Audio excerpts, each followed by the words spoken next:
Suave perdidos. Aqui quem fala é uma aranha perdida, falando diretamente de Mandacaru. E hoje vamos nos perder em mais um capítulo de One Piece. Um capítulo bem tranquilo. Poderia ser chamado de O Plano. E o capítulo começa com uma homenagem ao herói de Impel Down, a lenda Bonchan, o herói dos chapéus de palha. Pra quem não lembra, foi o Bonchan que salvou o grupo da merda que a Vivi fez em Alabasta. E, achando pouco, mais uma vez salvou o Luffy, permitindo que Marineford acontecesse. Ou seja, Bonchan, pra sempre será lembrado. E bem, saindo da grande homenagem ao lendário Okama, vamos para o primeiro resumo do capítulo. Estamos no elevador, subindo para o Reino Solar. Durante a subida, Gaban faz um resumo da situação antes da sua queda, ele até pede desculpas por ter sido incapaz de ajudar, como se alguém tivesse a pachorra de cobrar alguma coisa. Mas bem, Gaban explica que os invasores desejam sequestrar as crianças para usá-las como forma de controle sobre o reino. Ele fala sobre a Gunko, responsável por forçar as crianças a seguirem o caminho na direção do porto. Algo que precisam impedir que aconteça. O que é engraçado, faz parecer que se as crianças subirem no navio, acabou, mas isso não é uma completa verdade. Mas tudo bem. Em seguida, ele explica por que é tão difícil recuperar as crianças, apresentando o Summers.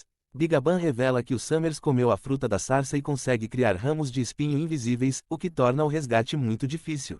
E o terceiro problema é o poder capaz de tornar os pesadelos das crianças em realidade. Depois desse resumo sobre os invasores e a situação das crianças, alguém, que não sei quem é, expõe que o melhor método para resolver isso é indo direto nos intrusos. E quando isso vira o assunto, o Goldberg, que sempre confundo com Lindenberg, lança algumas sugestões. E uma das sugestões para lidar com a imortalidade dos alemães é devorá-los. Ou seja, a Big Mom sempre esteve criando tendências. A diva sempre foi criticada, mas só estava muito à frente do seu tempo. Mas é isso, o tempo chega para todo mundo. E falando em tempo, chegamos no Reino Solar.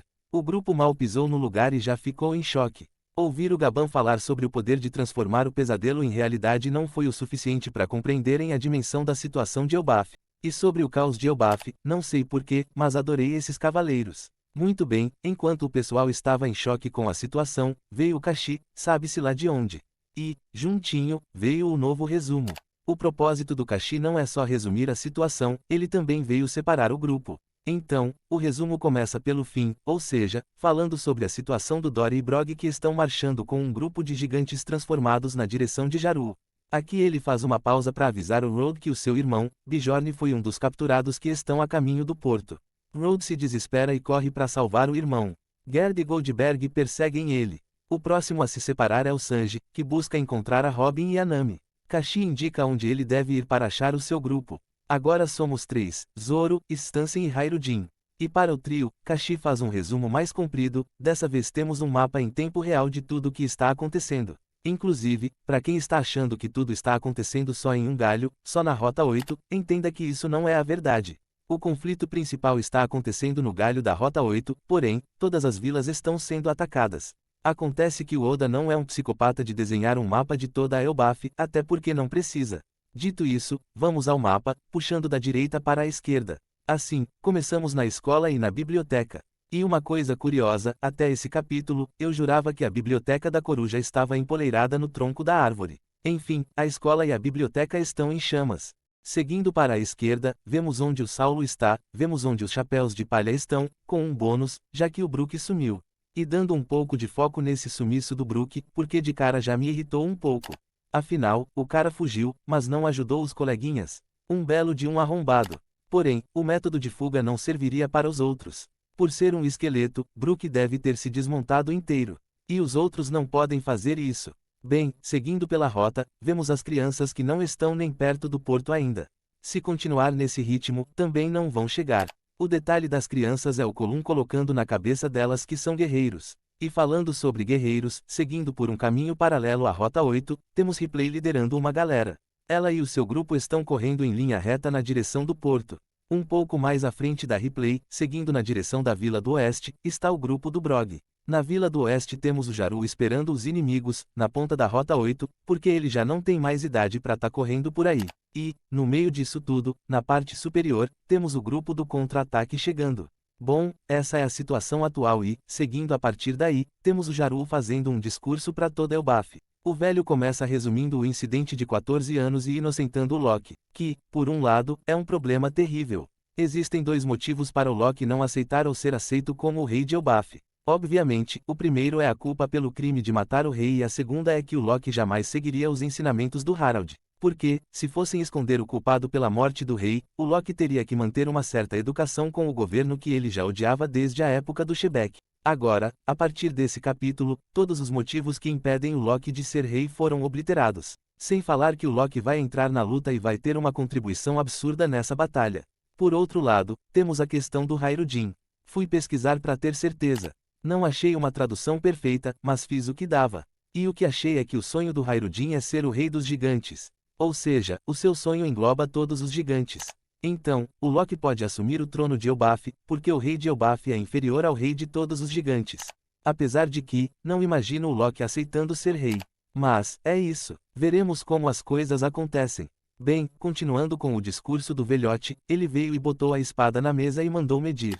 Já jogou na cara que não adianta fazer reféns.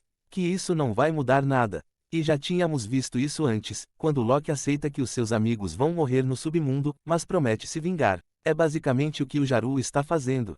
As crianças podem ser levadas, no entanto, não vamos nos render, vamos lutar.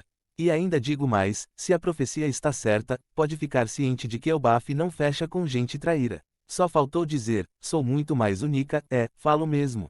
Entretanto, ele se conteve e ficou só na declaração de guerra. E o final do discurso do Jarul termina com a chegada do trio Ternura.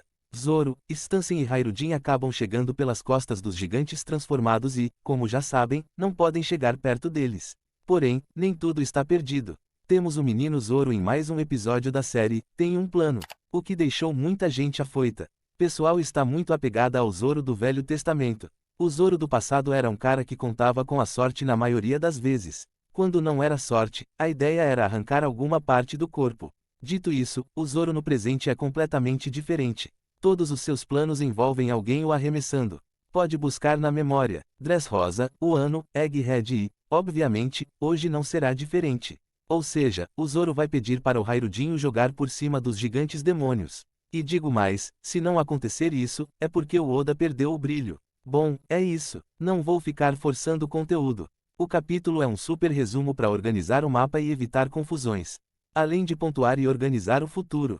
Agora sabemos que o Brook sumiu. Sanji está indo resgatar as garotas e, por tabela, vai salvar Jinbei e o Usopp. Zoro, Hairudin e o Stansen vão lidar com os gigantes transformados. O Sanji durante o resgate, deve pegar o Summers ou o grupo do Road faça isso, que inclusive, o Chopper e Gaban foram com a Gerd. Quem tá sobrando é o Kinlingan. Talvez o Loki pegue ele, porque Gunko/Imu vai ser do Luffy. E aí o restante vai lidar com os pesadelos. Os pesadelos são perfeitos para Nami e Usopp que possuem uma capacidade destrutiva alta, ainda mais numa situação onde não vai ter nerf nenhum. Bem, podemos esperar grandes coisas para o próximo capítulo, mas é claro, sempre com os pés no chão. Dito isso, se chegou até aqui, meu muito obrigado. E nos vemos num próximo episódio, nesse mesmo lugar e horário.